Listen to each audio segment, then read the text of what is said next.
doing? Hey, Rachel, it's great to see you.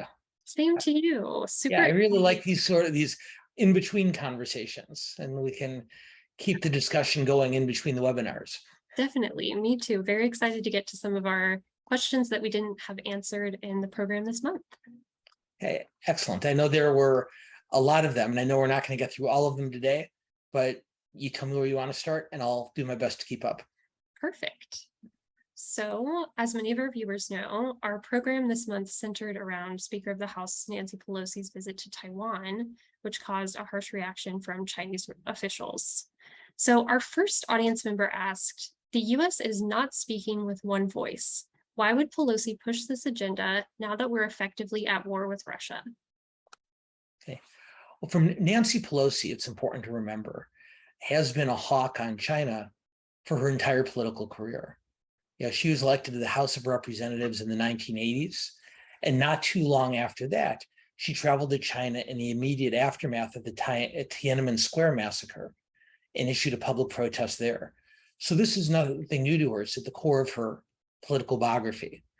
And what it appears, at least from the outside, is that Pelosi and Biden have a legitimate difference of opinion on how aggressively to confront China.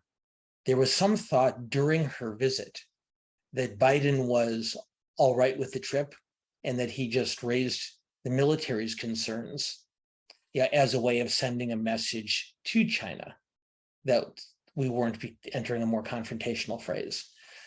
But Biden was asked about a week later what he thought about the trip. And he said very tersely, it was her decision. And so it sounded like he was distancing himself from it. As we talked about in the webinar, there is some thought in the Biden White House that by being more forceful toward China, that might increase the likelihood of China getting involved in the Ukraine war on behalf of Russia. And that's obviously of primary concern to Biden. Pelosi doesn't share that concern. And she, like many other people, do believe that this is what China was going to do anyway. And they were just using her visit as a pretext.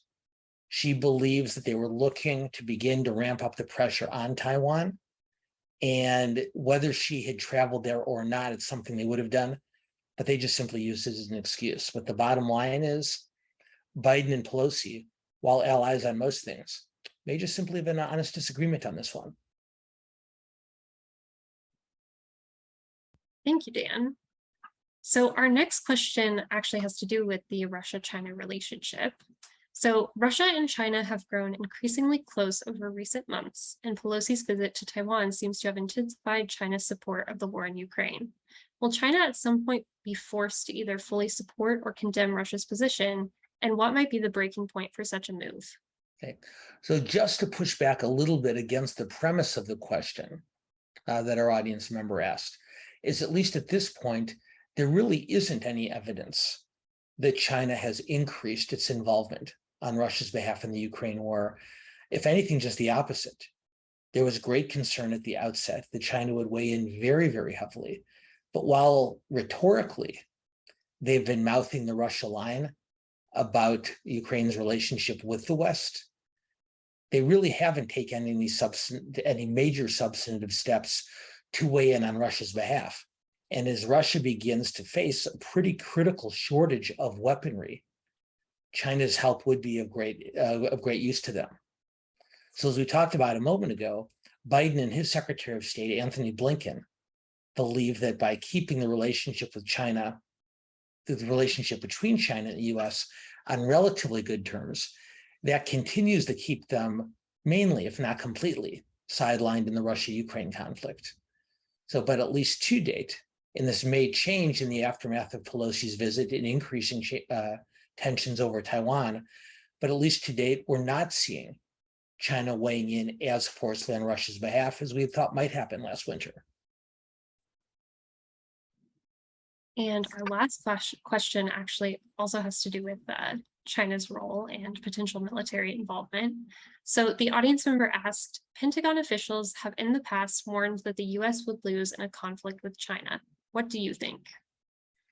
One of the things we do know is that over the last several years, China has invested so much money and resources in its military that China now actually has a larger Navy than the United States.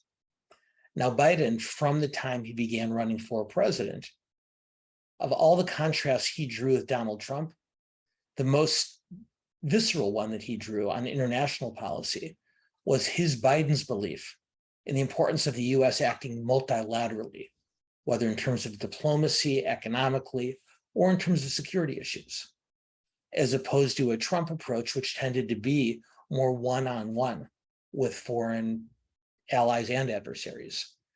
So now that China does have a larger Navy than the US is, it presents certain strategic challenges to the US in the Pacific Rim if there were to be a direct conflict to arise between those two superpowers. And so having those multilateral relationships, having allies with so many other countries in the region would mean that the US's seeming disadvantage would not be so significant. Now, while China has a much larger Navy, while China has a larger Navy than the United States, its overall military capability has not yet caught up with the US, although it's certainly on track to do so in the years ahead.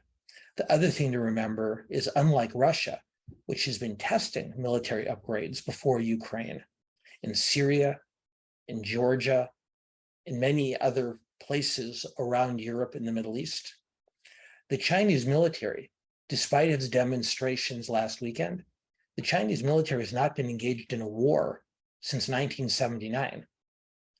And its Air Force has not been involved militarily since the 1950s. So while China has significantly upgraded the status of its Navy, it's not entirely clear that they feel sufficiently confident to provoke a more direct conflict, particularly given the fact that Che is getting ready to run for a third term as China's leader. It seems to me that at this point, his preference strategically and politically is to continue to make threatening noises and moves toward Taiwan, but to avoid a direct military confrontation, not only because of his uncertainty about the overall capability of the Chinese military, but because getting into a direct confrontation with the US, just as he's about to try to extend his term in office, might not be the smartest thing in terms of domestic politics. So between the US and its allies, the bottom line is our military capability probably is stronger than China's. But given the strength of China's Navy, it's probably in both countries' interests to avoid any kind of direct conflict and to find a diplomatic resolution to what's becoming an increasingly difficult situation with Taiwan. Thank you so much, Dan. And thank you for taking the time to answer these additional audience questions. So excited to do this. No, Rachel, I always really enjoy it too. And now we're just a couple weeks away from our next program, and so we can move on to our next subjects. But this is one that's not going away anytime soon. I suspect we're going to be talking about China and Taiwan for a long time into the future. Yes, I completely agree. But yeah, we look forward to seeing you again next month on September 6th. That sounds great. I'm looking forward to it also, Rachel. Talk to you soon. Thanks, Dan. Bye. Bye.